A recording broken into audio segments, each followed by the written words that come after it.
charme na ye protejaka nga lokola lichombe na couveuse okomisinga lokola rescapa naufrage titanike kolina na ye diama Gisele Umba nana lobe yo mon amour téléfortifia de mon corps en cas de rechute alingaka na bondelaka elokola bebe ya moi ekila monena pesaki ngangumi ya suwa ye te o paske nzoto na ye petepete lokola na malemba kolina na ya diama Gisele Umba nana trouble yo mon amour. Merci Gisele Umba diama noir. Très chers amis Balandi à Diamant Noir, bonjour, bonsoir, ça dépend na Eondé Tolobaka, O Bokotala, Gisele Umba Nabino, servante Nabino Nalikambu ya mboka tonto yaka a. Bo s'abonner nde Tolobi, bo s'abonner na Diamant Noir, po bozanga raté ba info tango ezobima. Lelo toza kaka nde tobisa bino na ndeko na biso ozali frère Serge. Bonjour frère Serge. Bonjour, bonjour maman Gisele Umba. Bonjour bien-aimés dans le Seigneur, bonjour bandeko nyonso congolais la coin tozali. Tu es koluka bino lisusu parce que eza na makameto le kalambo kana biso. Tomoni David azaki na prophète Nathan. Nathan baneko tambola bazaki ba politicien mais dans le Seigneur. Tomoni même Paul nzamba tindaki epai il y a César. Paul a accueilli, a tamboli, a koutani na ba Agrippa, a passé message na ba homme politique et belé. Tout le monde même Jésus, yemoko notre maître, a tamboli mingi na basi ba konti zaki wana. Tout le monde ba Joseph d'Arimathée, tout le monde ba homme politique et belé bazaki penaye ba disciplinaye. Tout le monde même Moïse tellement alembaki peuple de Dieu. Pardon, alembaki nani comportement ya bana Israël. Abubenga bango peuple moko akourede. Donc et l'autre intéressé Moïse comment il m'a belé là où coule le lait et du miel. Mais l'autre est vraiment tout sur le lavement na peuple de Dieu. Na ba congolais parce qu'on est les congolais. Solo là, il y a trop de manipulations politiques. L'autre lobana katia politique, on va dénoncer des choses clés. Katia politique nabiso parce que ça va pas. Mais frère Serge ce qui malé mena yopo, le lotikato bonga madiama nora bonga ma bien porte nos questions. Ndeko yo yaki liboso yo mro ila biso ba prophétie de foi au lobby likamboye au diaspora ezo ki ne ko diriger mboka. Tango ye oyebisi biso bakoko na biso mutu basinaki signature basalaki ba pax na ba mindele ba signature wana lelo oyeli biso nini malobe pas frère Serge na raseleka bakoko na biso ba signature ezana ba misé to mona ki do misé na Belgique na les sonner sur ba vérifier ba mona ngo to lo ba ki lisusu ki diaspora zo diriger Congo à l'air qu'on parle là qui dans le sayo tous en a plein accomplissement, il y a prophétie, il y a fou qui bango. C'est moi qui avais dit que diaspora pour diriger Congo. Autour de la question de l'émission Motosaki, est-ce que tu sais que dans la diaspora, il était, non, c'est pas lui. Oh. C'est pas lui. Non, ça peut pas être lui. Mais, maman, dans une sa réponse, na souka émission. La ligne a expliqué tout sur les Congolais. Mboka na biso ezana ba méga manipulation. Bazo ko ça la manipulation opinion publique. Méga mensonge et l'équipe mingi na ba homme politique na biso. Moi je vais expliquer quelque chose. Toujours on attend à Mobutu. Mobutu na pouvoir, conférence nationale souverain. Tout le monde a conférence nationale souverain, peuple a CP, la guité, peuple a l'emba, qui fait qui, bah ça là quelque chose. Vraiment, tu passes conférence. Dans ta conférence, tout le monde dit, le père a gagné. Babiba Tshisekedi dit, premier ministre. Mais il s'est passé quelque chose de très important, tant Tshisekedi dit, Abimi premier ministre. les hommes d'affaires baluba Kansebu batuana ni sutuana bazaki bakwesa babongisa na koloba so bakwesa dollar babongisa pouvoir d'achat na Congo o bazaki na tango wana bayema nazoloba biloko ekiti na cascade tomate saki ya loso saki ya fufu saki ya masangu biloko farine biloko ekita en cascade. On a 2011. Moi ezaki Sera Mobutu. Ah d'accord. Ezaki na Sera Mobutu tant Tshisekedi le père a comme premier ministre. Mais il s'est passé quelque chose tant biloko ekiti et dérangeait qui batou lobby. Et dérangeait qui lobby, dérangeait qui belge, français, américain, lobby dérangeait biso na Congo. Voilà mon bout en place. Fallait qui sikoyo baluka troisième voie. La troisième voie, la carte conférence nationale souverain, que la troisième voie, pour non seulement à renverser Tshisekedi le père, mais pour renverser les hommes d'affaires baluba, oyo bongisa qui pouvoir d'achat na Congo. Toki non la manipulation à Congo, tout est parce que ici biso Kabila mutumabe, batumusu batumalamu, bamusu balobi qui ba tricher qui élection, musu balobi qui Tshisekedi da tekimboka, musu balobi qui faut la gagner qui na lingi le te mettre tout ça en clair. Côté la Kabila, je comprends pas là. Tout ça nous sont en clair. Kabila. Pour premier ministre à Outika na FCC. Voilà. Donc nous sommes tout en clair parce que le pouvoir devait revenir aux ayants droit. Tout ce qui est maman langa le toko ta la mobzindo politique congolaise tout le monde a manipulation et ça la carte parce que peuple na biso faux abima. Pourquoi fa abima parce que dans tant à comboter moi si moraza azali mutu ya ba Congo bandundu mobali mutu ya Kasai ba hoti ko kabwana poto moi si on peut aza en fond na marambu ya Fayulu akoma mingi na groupe wana ba to kabwana moi ça siliki alors bibino baluba bogote biso pouvoir boyibi biso pouvoir abomi libala likola makambo wana. Donc ça veut dire makambo yo biso ba sena nzambe photo besoin bâton, il faut maintenant agir, il faut dire la vérité au peuple congolais. Ceux qui auront des oreilles ils vont attendre.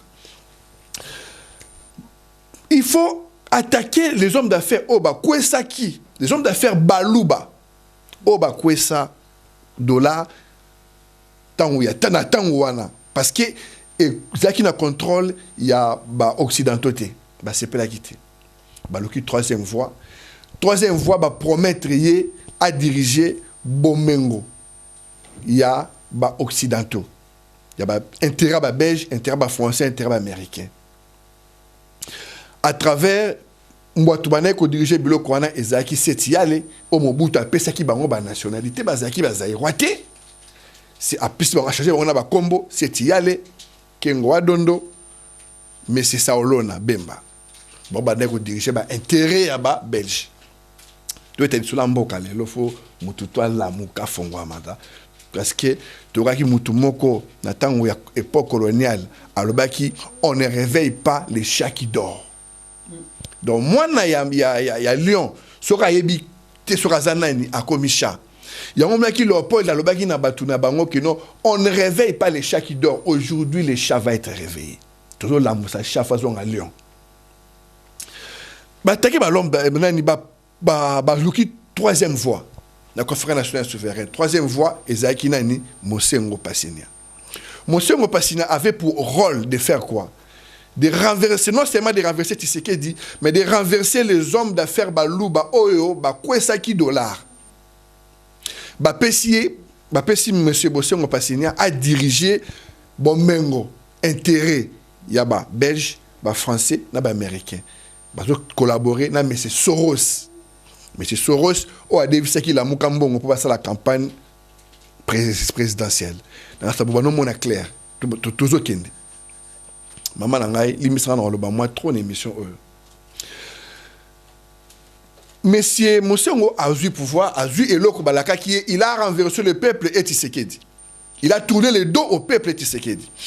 Au jour d'aujourd'hui, Moutazo dirigé à Getraf, à Misa, Nabaso Misa, toute compagnie, et Zaliba entreprise, Yibaraba, ba minerai à Congo gratuitement pour na intérêt à ba belge, ba français, na ba américain. Nous t'a dirigé en comme on a eu Monsengo Passenia. Photo ba no mona clair. Monsengo a tchalé qui na François Kanik qui est le sénateur na Congo. On a dirigé ba intérêt s'il vous plaît. Il y a ba belge, il y a ba français, na ba américain. Il y a congolais. Il y a ba congolais. Na kati wana monsieur Kanik le sénateur a sali 20 ans après Monsengo a travaillé sur Mobutu, si avant Kabila quand a le pouvoir 2 ans avant, monsieur Kanik m'a remplacé qui grand frère naé à ça aujourd'hui a sali 20 ans dans la place wana. On a dirigé l'intérêt à l'étranger. Aza congolais. Aza rwandais hein, aza congolais. Pour te comprendre les manipulations, il y a des choses qu'ils ne nous disent pas. Les hommes, il faut tout faire il faut tout ennuyer parce qu'on m'a ramené les carambos. Parce qu'il y a trop de manipulations. Il faut manipuler trop de mensonges politiques. Politiques incorrects. Ça, c'est pas possible. C'est inadmissible. C'est hallucinant. C'est pas possible. Qu'est-ce qui se passe, maman? Ils sont rentrés en guerre froide. Na ba homme d'affaires, homme d'affaires na kalabalu ba na oteka ba diamant, ba or. Quand bonote ka basaka loso, basaka sukali, basaka miliki. Pour na ba renverser batouana, ils ont augmenté les pouvoirs et pas ba libanais et pas ba indien et pas ba pakistanais. Oh ba ela biso bango na Congo pour quel intérêt? To éviter pour gagner na biso na bango zanini. Congolais a un magasin na Pakistan, Congolais a un magasin na Inde, ni na Liban. C'est un peuple qui nous aime pas davantage. So tellement ambassade a sur la vidéo pour preuve ça partout. De ba ndoko la basser na biso que non ça n'est pas na bango. Na ba frère na biso. Donc ba li biso peuple wana a pour rôle de renverser tous les hommes d'affaires baluba.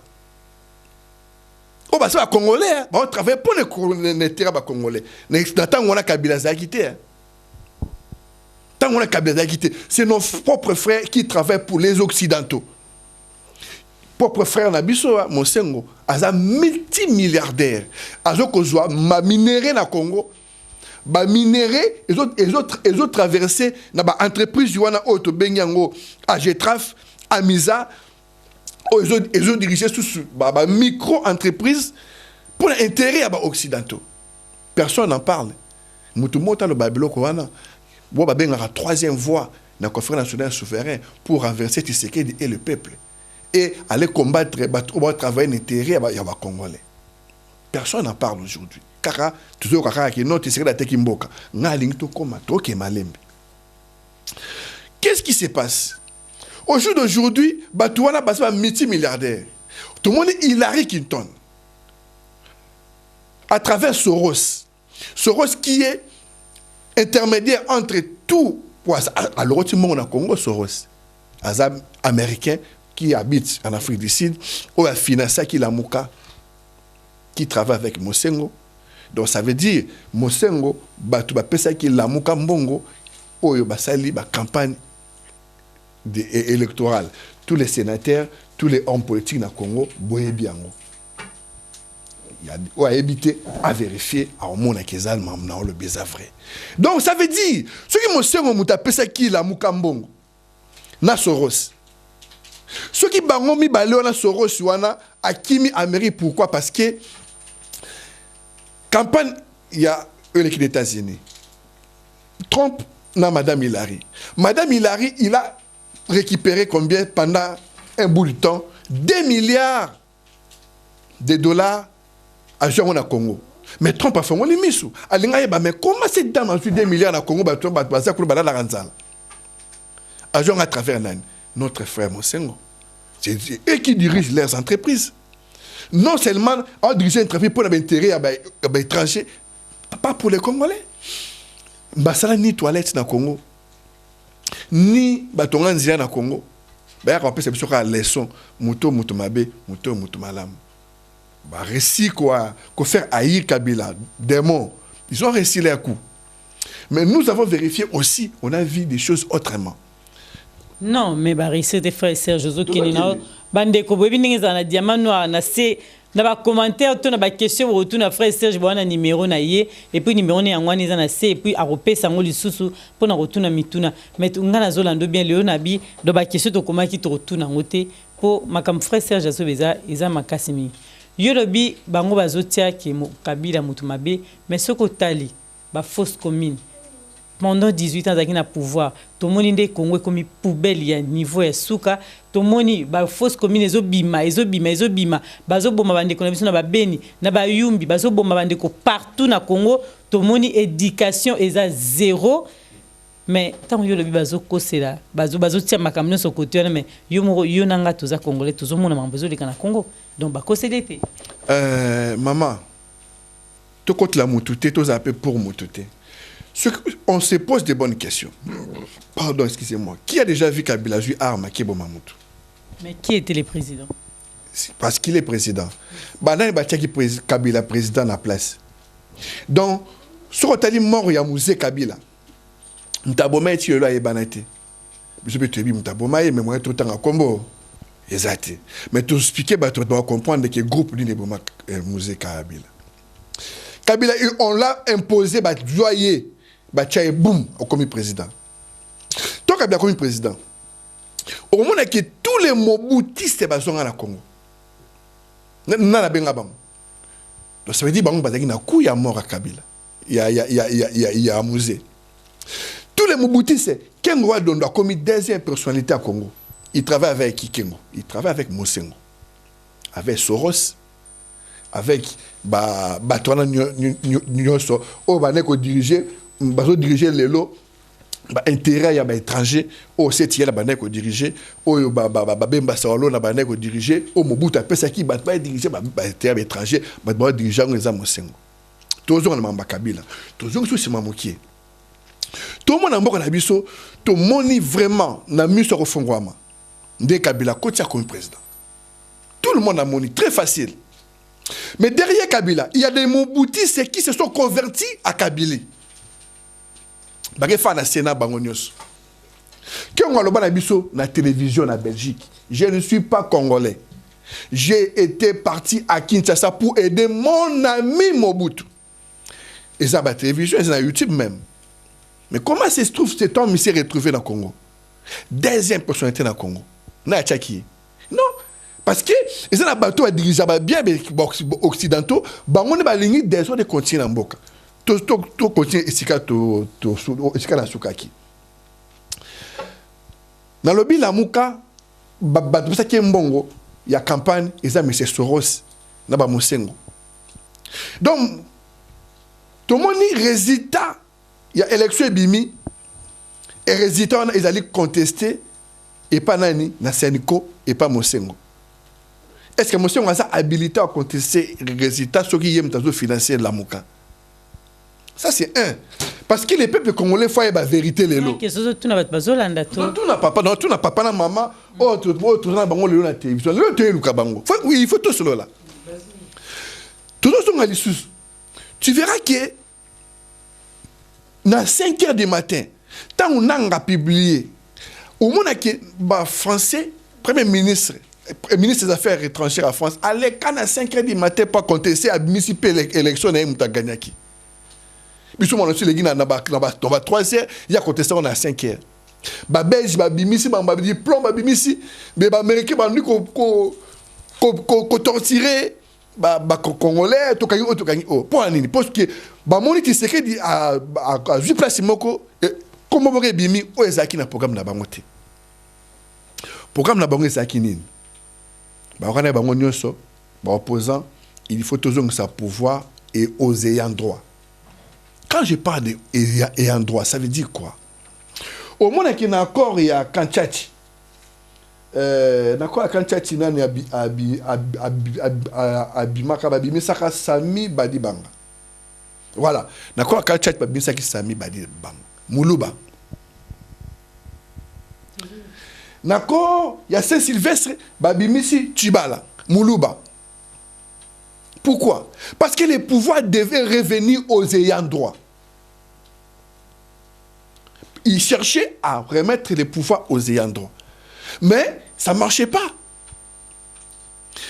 Bah quand il a Kabila, d'abord on se tourne d'abord tout chat Tshisekedi dit ah bah on tout va signer qui né dans le bas qui dernièrement la chaîne Moussou bah Tshisekedi qui président à partir de 2018. Bah Kenda qui dans l'Afrique du Sud, bah en Suisse, bah quoi la Tshisekedi président. Mais Soros, ndeko biso nani Mosengo, de eux qui travaillent pour les Occidentaux. Trop c'est normal, pas un étranger. Qu'est-ce qu'ils ont dit? Qu'est-ce qu'ils ont fait? Bah, non, il faut tout ça. Fayoulou le président. Tout ça, Fayoulou le président a travaillé pour 2 ans. Il devait travailler pour 2 ans. Parce que bon, bah, qui est bon. Bah, corrompre, bah, sur une Kabila, il faut Kabila tique à pouvoir. Oui, Kabila aussi a accepté. Kabila a accepté. Oui, tout tique là, on a un pouvoir et tout. Mais, Kabila est comme on a que, bah, tout va l'inga à Congoté. Bah, tout va l'ingi bisoto à la guerre. Bato balingi biso toza na passe ezali ba lobby belge ba lobby français ba lobby américain amoni monsieur Soros na Mosengo sima ya la muka a changé face il y a un moniteur collé nanga tout tanga combo et il savait que il matanga combo ya Fayoulou ba préparer terrain na bango ba fausse prophétie ba bimisi terrain bango ndenge message ko linga prophétie ba blo nini ti tu sais qu'il est devenu président. Et bouleversé, et Salim Bamoko, Kamere, pardon, comment il a dit, Kagame, la Kabila, relation paf et Koufi. Kagame Alinga na pouvoir pour annuler l'élection. C'est qui sont coach na mboko bimate. Tout le monde a qui, bah c'est biso Kamere, Kabila za Rwandais. Toyoka qui? Toyoki Kamere nana Kabila aza toyoki nyoso tout maman toyoka nyoso mutu tout aza témoin maman sur les kambo kana biso mais maintenant le tout le monde a que batu oyo bazali na ba pion o basana ba bébé ba élément clé ya mboka na biso donc combat Kabila quotité comme tu ko tout le ba combat Kabila nanu quotité donc batu ba tie Kabila wana ba mouvancier ba moboutiste qui se sont convertis à Kabili. Bangonde batubali à la base. Bazo buma batuna komba Kabila. Bango oyoka bango kake non Kabila. Bato abwake lio mai. Kabila nga bomangai. Ato abwake lio gaz lacrymogène. Ah Kabila ti ba boma biso. Donc c'est un nom qui paye. Ils ont bien gagné leur vie derrière ce combo. Bande kona biso a Congolais ba bomi baté belé na combo ya Kabila. Il faut dire des choses. Dictateur a tika à pouvoir. Dictateur a tika à pouvoir et pas ya naïe, dès qu'il naïe, moi si naïe, moi na naïe, ton de konaïe. Tu sais qu'il y a de quoi Kabila était. Tu sais que c'est un opposant, c'est un moulouba, c'est un vrai nationaliste. Mais comment les lots Kabila a-t-il pouvoir et pas nationaliste et un moulouba? Qu'est-ce que c'est Congo za royaume? Merci. Pourquoi les lots Kabila, comme il y a un problème dans les Belges, dans les Français, dans les Américains, côté démocrate? Mais frère Serge, vous savez que Kabila Mandane Sila qui déjà a travaillé de 2016 à 2018 dans Makassi. On est qui dictateur? Maman, vous savez que Kabila qui papa Nabiso, tu sais qu'il y a du pouvoir, les vieux a refusé. Il y a des choses qu'ils ne nous disent pas.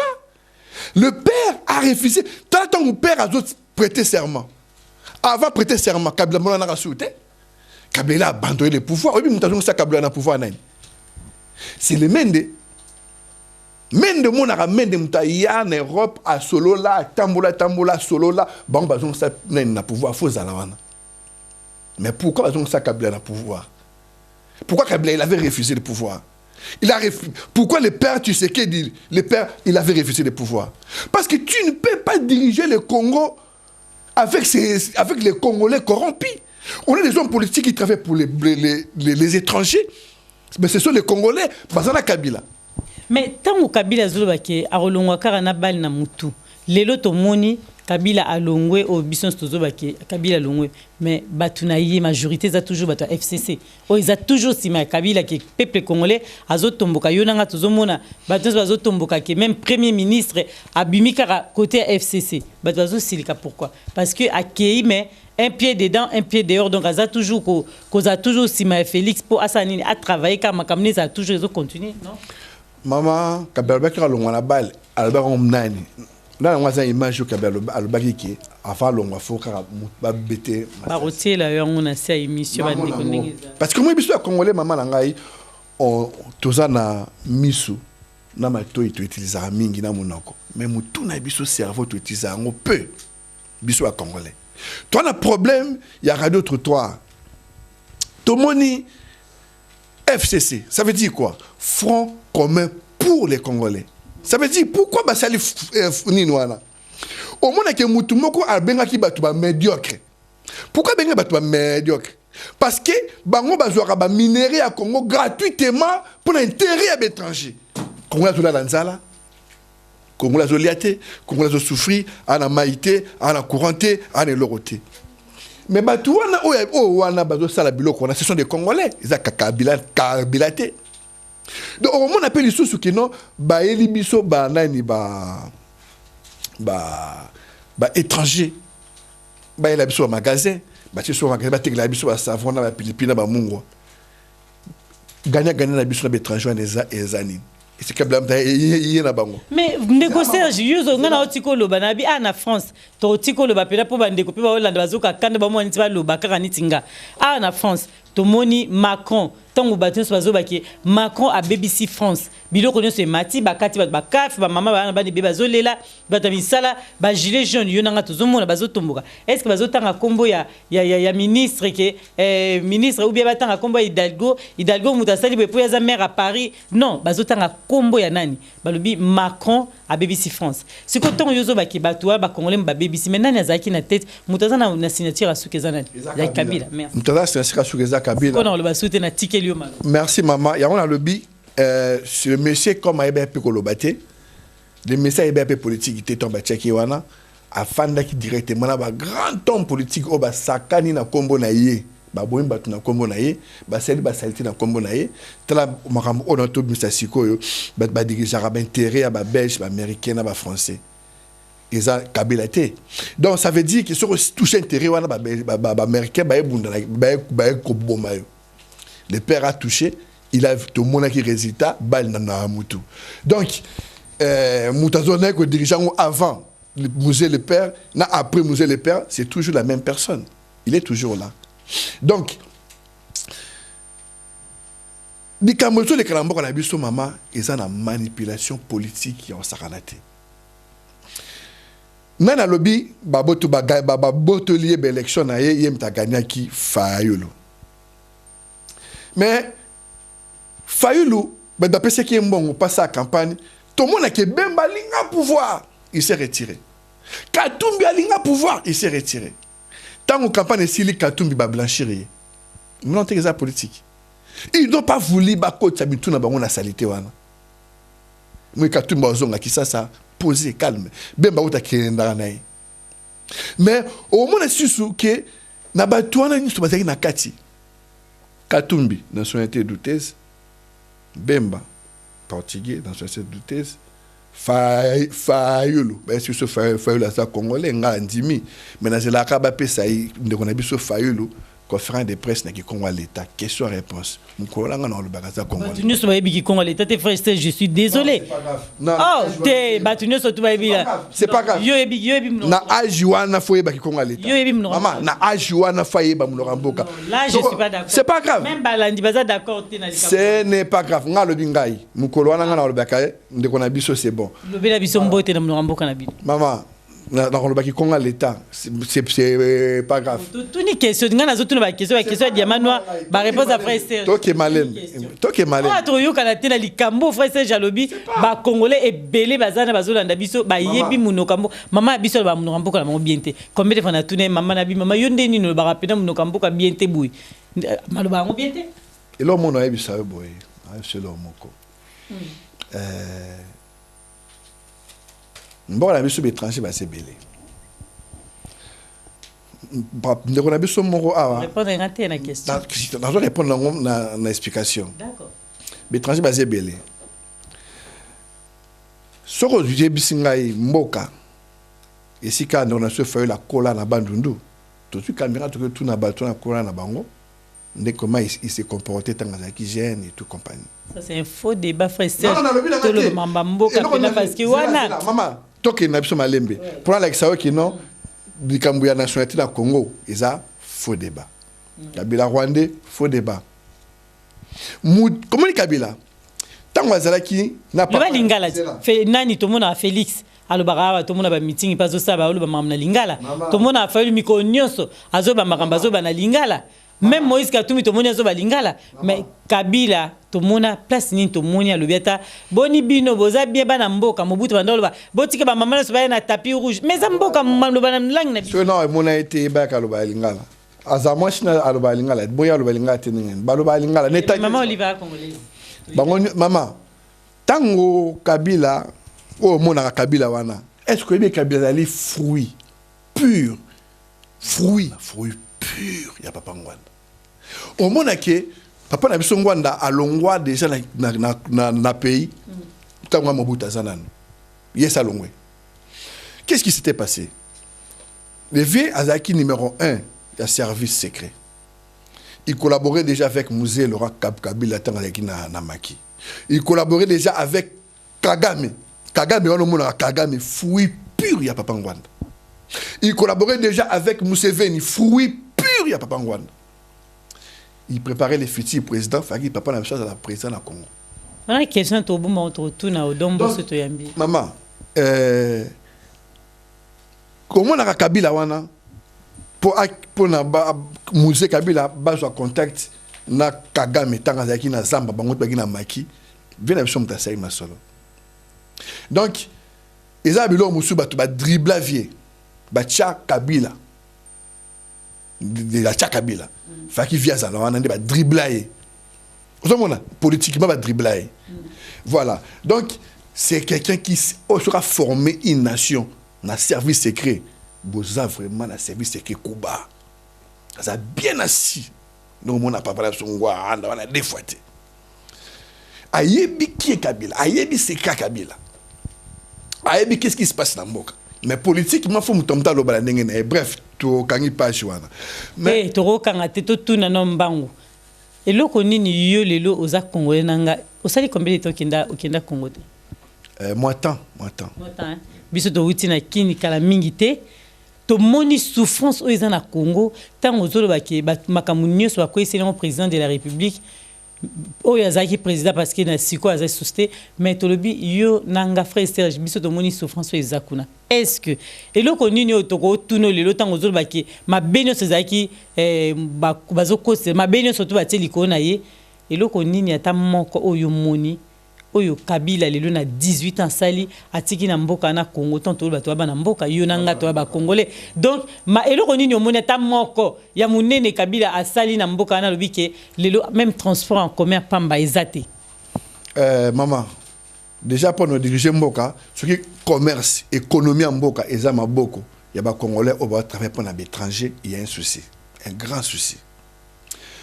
Tant que je expliquer biso en politique bazo les kraba devenu sur Kabila teki mboka ti sekela teki mboka faut bien expliquer biso d'abord au makambo au banani ngo bazora blora étranger pour na to ba nous comprendre ba travail pour na étranger pour na terrain étranger bazo bo ma peuple congolais nzala. Kabila c'est 18 ans mboka. Kabila il aura des comptes à rendre na congolais. Kabila a fait sa compte rendu il y a 18 ans. Il y aura un moment ça va arriver. Il va dire, au moins Kabila lelo tout le Kabila, Kabila c'est secret national. Kabila c'est une histoire de 18 ans au Congo. Moi na boté comme na 18 ans. Kabila to concédé mindele te ba kangé ba tchai na CPI. Ba ben on CPI. Oui. Non, ils a ba secret Kabila yebi, il faut appeler son nom congolais. Ndenge mindele ba manipuler abiso. Tant que toujours ba sur la front commun. Toujours kende la bandisco tant que ça il cambo sur la fond commun ils pour défendre le minéral Congo pour les Congolais. Tout le monde a un accord minier Kabila bangi bangote à l'équilibre de sa télévision à l'obike et minerai à Congo pour les Congolais. Alors on est partout ça la discours à l'obike pour les Congolais. Quand il a fini ça a été armé et si le minerai avait maintenant qui nous a le roi te vérifier. Bon, pas de pas vérifier. Kabila, il a bloqué la porte. Il va minérer gratuit. Le coup là battu nabiso o ba congolais ba mais ça on va minérer gratuitement pour l'intérêt à ba belge, l'intérêt à ba français, l'intérêt à ba américain. Qu'est-ce qu'ils ont fait? Les médiocres vont dégager. Les gens maintenant il faut comprendre le langage des médiocres, c'était par rapport à quoi? Les médiocres maintenant ils vont dégager. Qui avait dit ça? Tant minéré bakangi, minéraux affélé bakangi. Kabila, tu sais qu'il est envoyé accordé et le Kowana. Tout ce qu'on a au Kabila, ça a l'air. Tu compares un peu Kabila à Mobutu, deux présidents. On a comparé d'abord le bosso, Maman Bobila Dawa, na Maman Olive Lembe. Maman Bobila Dawa, elle a hérité beaucoup d'argent. Qu'est-ce qu'elle a fait dans le Congo? Bon, on a eu à bon on étranger et bah, tu dois bénéficier d'un mot, mindele, bah, tu dois bon voilà. À ton ni toilette, à ça ni qui coucou dans le Congo. Maintenant, quand tu as vérifié Maman Olive Lembe, qu'est-ce qu'elle a fait? Là, je l'ai noté. Dans mon livre, cette dame a sali 120 logements. 120 logements, il y a 4 pièces. À tout le monde, on a le long à poto. 120 logements. Le terrain, à 8 hectares, à Tongi, Sibnini. À 8 bamda kouana, à l'ouki, la famille Demini. À Pessi, bango, ba clé. À Bomi, on est dans la banquité, dans l'étranger. À Ninyatonga, à Pessi, clé.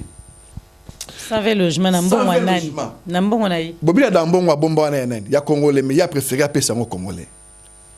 Donc ça veut dire, tu es comme on a, Madame Mona Tongi, ba école, na plateau de Bateke. Madame Olive Lembe, na plateau de Bateke à Tongi école. À Tongi Moussou na Kaima, Moussou na Maniema, Moussou na Kananga. Oyo ya Gungu, à Pessi Mama Kizenga. Mama Kizenga, à Pessi Fungola. École, collège, à tout le monde a le lenga poto. Au monde qui maman Bobila doit salangote mais bah si monsieur qui bango batona baza mabe tout bon bango tout katata bango ba mabe ba mangaba tué Kabila moi si na iwana ndo ki bani banini mais to vérifier na ko mona lisusu ke na bina vérifier na no qu'est-ce que Kabila a fait maman na ko mona ke Kabila ay ko joa ba ben onini zongo ezali sika courant tribune sika courant ezali tribune toi la phase moko ba comme ça 4 et 8 5 4 phases de ce que derrière à l'objet fait comme 8 phases pour nini à partir à zone autoroute ka courant na film bâti en Europe congolais il faut comme au bon basali ba diaboliser bango trop biso to ba nzambe il faut to ba vérité rien que la vérité n'intérêt mutu n'intérêt congolais tu comme on a inga wana bazoko travailler on a ben seigneur ba bloc o ya venir ngana moni Zoé Kabila fabo mapé mbongo ndenge ba sada mise ba bomba mbongo na bango na ba pays étranger ne ba gumbutis ba bomba mbongo étranger na moni Zoé a 5 hectares côté à océan Atlantique na Mwanda a 5 hectares à Tongi hôtel mo ba benga ngo la na comme ça fona lukango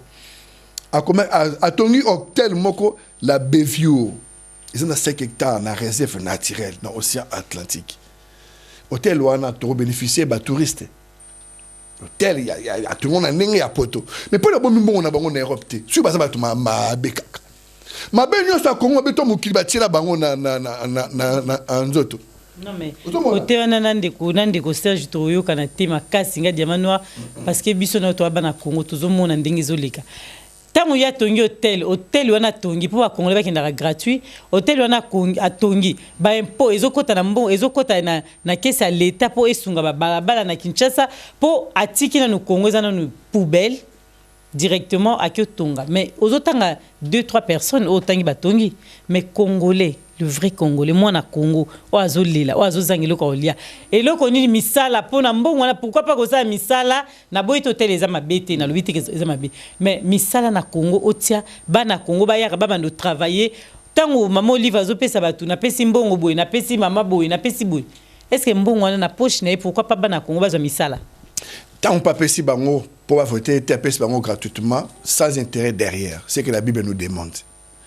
Ça veut dire, ceux qui bablo retournent à Congo, salité, faut déjà rebanner quelque part. Mais sur l'hôtel, ce auto ben va faire congolais. Net ba mosengo.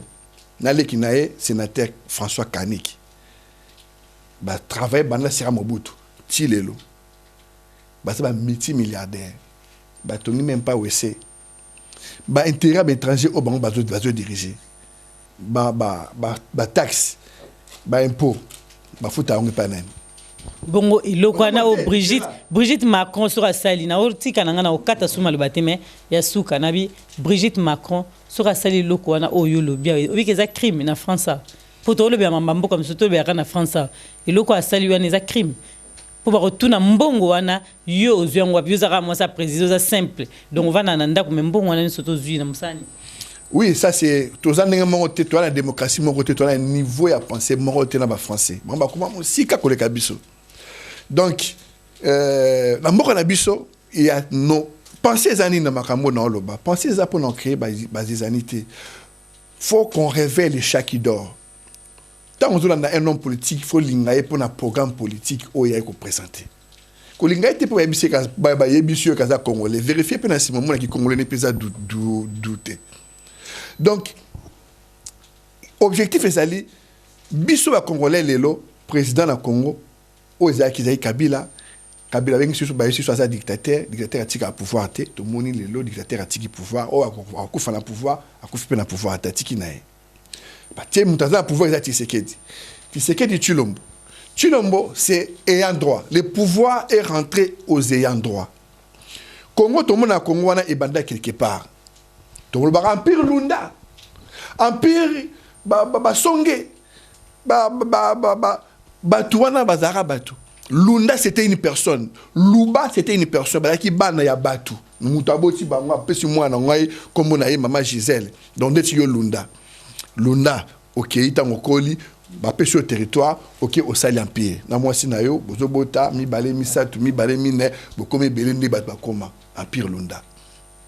Et banda quelque part source nabiso tant l'Afrique de berceau de l'humanité, c'est pas Afrique du Nord, c'est pas Afrique du Sud, c'est l'Afrique centrale, c'est Congo est boti ma nation en agnos et outil et pas basonge. Donc la source à Congo oh nabiso lelo tu faut une histoire à Congo. Déjà, ils ne savent pas notre histoire. Il y a une histoire il y a Europe, et Pépé les bref, Aboti Charlemagne, Naba Misusu, qui va créer Allemagne et Salami, France et Salami, Europe et Salami, Europe et Congo, Panzen, tout va moi, papa moko. Biso na Congo, Salama Bongo, Afrique, comme moi, bateau d'humanité dans le Congo, parce que Congo est à gâchette, parce que Makabe Banana Congo. La terre où coule le lait et du miel. Tu es na Bible toke sur musika toke tina ba descendant ya Moïse moi si oyo Moïse éthiopienne abota na femme éthiopienne ba descendant na Bible expliquate ba kenda api ko saka na congolais tant ba que Dieu aime le Congo on est en plein l'accomplissement de la prophétie de Mfumu Kimbangu est accompli. La diaspora dans le bas qui diaspora a dirigé Congo, oui, diaspora a dirigé Congo maintenant. Tant que tu serais de lancer appel à la diaspora. Nous, diaspora, il faut répondre. On a l'obligation de répondre positivement, d'aller construire notre pays. Angola, ta Angola n'est pas ton ami. Politique à NT. Ils ont déjà. Politique à NT. Politique, il y a un film à terre où il y a pété. T'as là, pays voisin. Même Rwanda, tu n'as pas d'habitude à Zotonga.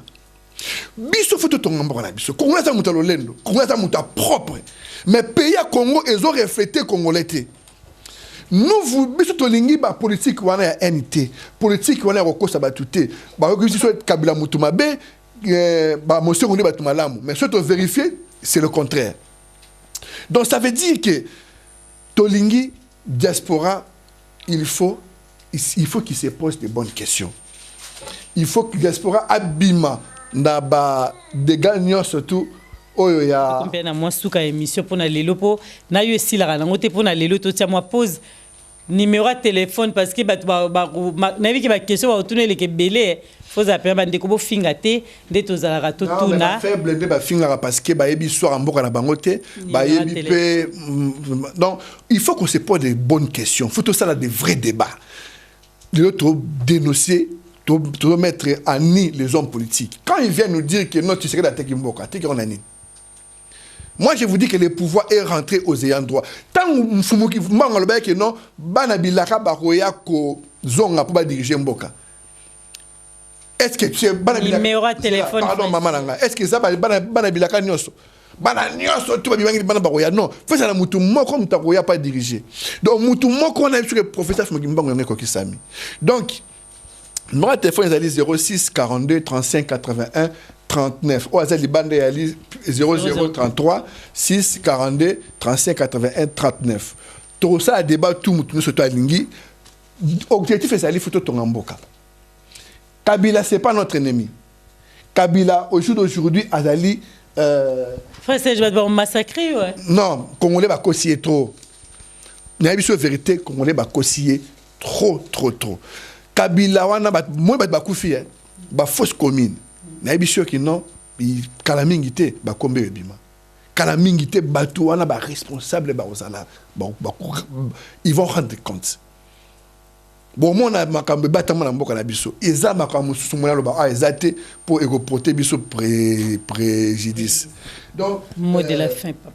Kabila aza bibliothèque ya Congo à l'heure qu'on parle ça veut dire quoi Kabila c'est un secret ayebi nani na manipuler congolais pour Congo azali na souffrance na pesi to pesi le ndenge ba cancer bu ndenge ba renverser les hommes d'affaires congolais ba biso étrangers qui n'a rien à voir na biso to pesi ba bloc rebelle objectif ezali nini objectif ezali que au jour d'aujourd'hui le diaspora ne peut pas déloger Fati pour acha nani Fayulu c'est la guerre civile na Congo donc on ne peut pas nous demander ça diaspora à voter raté mutumo peut acha loi pour diaspora à voter donc ba distraction on a fait ici là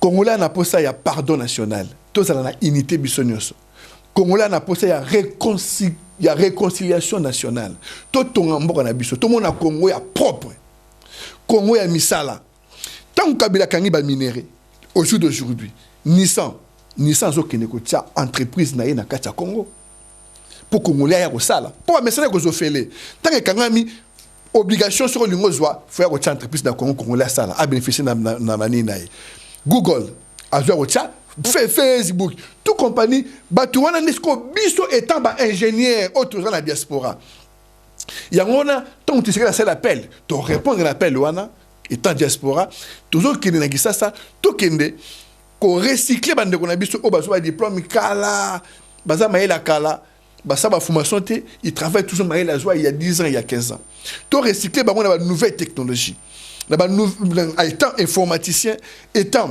fibre optique, étant technicien, étant ingénieur, qu'on recycle Batouana. Congolais d'abord, pas étranger. Congolais d'abord. C'est ce qu'il est en train de faire. Nous, la diaspora, nous avons l'obligation de soutenir, de s'asseoir tout autour. Il y a programme politique, il y a Fati. Pour nous accompagner, il faut à ça la demande. Parce que le pouvoir est rentré aux ayants droit. La diaspora va diriger cette nation. En politique, balingi bacha diaspora musika. Tumabe, Sebiso boy, Kabila bomi boy, Kabila. Non, maman. Pour la bacha diaspora musika, bango ba régner parce qu'il règne. Il bazo c'est qu'après il rigole. Monia, ngam population be na diaspora, c'est la brutissement ya peuple congolais. Ya mona ndeko na ngai o ezali kamoko ya munene. Peut-être notre sola boité, peut-être non boyoka pe makamba boité. Il faut vérifier toujours les choses dans la source. To komisi mutute, to fingi pe mutute. Mais nous étant congolais, le temps est venu. Il faut le faire maintenant. Surtout ça on s'y côté tout ça on connaît. Faut to ngamboko na biso. O azana mayele o azana ingénieur o azana nani mututu aye numéro zawana toujours sangisa tous les hommes d'affaires congolais. Congolais d'abord maman. Il faut biso to tonga na mboka na biso. To sta emploi na mboka na biso. Nzala esila. Soki Kabila mutu to banako benga biso Kabila zali mabe. Mais pourquoi ni Kabila fongoli porte wana? Pourquoi il nous accueille aujourd'hui? Pourquoi comme na problème na ba tutono kansa ba occidentaux banane? Pourquoi lelo to monike bandeko na biso ndeti Mosengo miem ta travailler na Soros bango ba pesaka la mukambongo. donc maman bati ka ko sa peuple maloba makambo eza débat eza moulin en tout cas frère Serge namoni mbasi matorotia débat torotia ouvert à tout le monde batu ba landa yo en direct tokotia yo en direct pour mbozolo ba o fo ba congolais mutu o bazara maile na Diamant Noir TV ba fandaka wana ton bazoka mamamboka ton to sola mamamboka ba répondaka ka ba tuna ka ba question et puis bango pe ba yaka na ba port na bango par rapport à la situation actuelle na mboka na biso Congo oyo uti ko yebisa biso lelo biso Diamant Noir azarawana yazaka pona osimbela bino micro pona koyoka kuna na idée ndeko Serge biso tozana katikati pona kotela bino boloba ndeko Serge ayoka to ndeko Serge aloba bino boyoka en tout cas restez branchés toujours sur Diamant Noir TV na éviter ceux qui likamuso asuka ko koloba na lombangu pona leo to suka wana en tout cas to suka awa méga mensonge et l'équipe mingi na ba en politique na biso. Bon, ça va politique incorrect. On en a marre, on est fatigué. Nous sommes Kabila. Maintenant, tout le monde a le contraire. Maman, accord à Moudi. Tout ce qui ça accord à Moudi. Kabila, depuis longtemps. Maman, tout ce qui est dans le site du gouvernement, Kabila a signé que classe faisait l'offre dans le Congo. Nous sommes avec classe faisait l'offre. Ba réformer salaire il y a ba enseignant ba médecin ba professeur na ba militaire classe dans le félé ba ne ba boyaki na 18 ans ça sali wana et ça mi ofele teti lelo mais tu sais la couche on a mais ça mais nani premier mutaya ko na chibala aboy ko salango mutu so sami ba de banga bangi pe ko salango parce que ba occidentaux ba boyaki yango mais tu sais tanga lobi oui et ko ça le félé. Pourquoi? Parce que quand on a un premier ministre, pourquoi on va boire qui n'attend pas on attend Tshisekedi ba tomba ndi. Muta mais ba to boire qui déjà ne ba bemba. Mais ba ils ont continué. Bote na ba balandi biso le de conseil. Ba bemba ba boire qui classe ça le fait c'est pas Kabila. Frère Serge fait ça on va vérifier. To pe simbote monsieur si tant l'équipement mingi pavement to mon inde qu'on a ce caméraman na et dit une image à Lembi déjà pendant ça va. Si ba Lembi vraiment débesali. On a posé il y a construction à pays. On en a marre. Maman, na côté la maman ah na manim. Maman zo ki musala. Allo loba je te l'aime le ki musala. Bon na so Congo vraiment toi travail na biso na Congo na na tout à libre. Nathalie tu vois, il ont ça la passe dans moté maman ça colle il y a pour ça il y a repos il y a pause ça na mboka nae. Aza mo économie nae. La porte est ouverte. Toké na Congo, toké tonga mboka. Kabila c'est pas notre ennemi, Tshisekedi c'est notre président. Biso to soutenir Tshisekedi. Sur le but Tshisekedi notre président va tout ba ovana ba on mais sur le but Kabila c'est pas bon. Diamant Noir a suki en tout cas restez branchés sur Diamant Noir TV. Mbuta mafuta ba question botuna kaka yemoka ko répondre bino apesi numéro de téléphone bobenga Diamant Noir tendi na lobaka bobenga ngate pona botuna ba question frère Serge pona yebite makambo oyo ndeko zoloba to retourner ba sima soki source information aux animés les pona lelo to sukina no en tout cas vous allez brancher toujours na Diamant Noir TV ba débat ya boye ko ratété soko lingi au participer kana ba débat tant Diamant Noir sala kango s'abonner na Diamant Noir TV comme ça on a tes émission en direct pour to bando sala désormais émission bando sala en direct to tende ko en direct bino so bozo tuna ba question to so en même temps au participer au quotidien na débat au lobby au tuni question na ndenge zalaka mais pour participer c'est simple.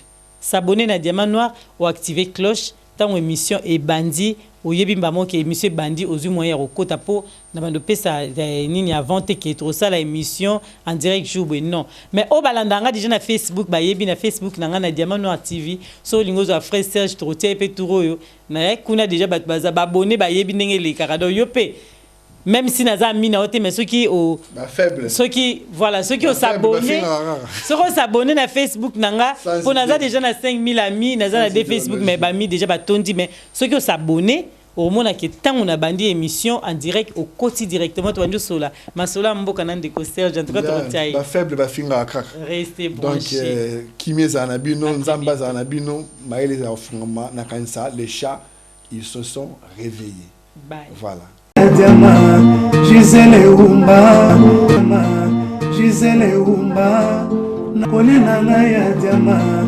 Gisèle Umba, Nana troublé au mon amour.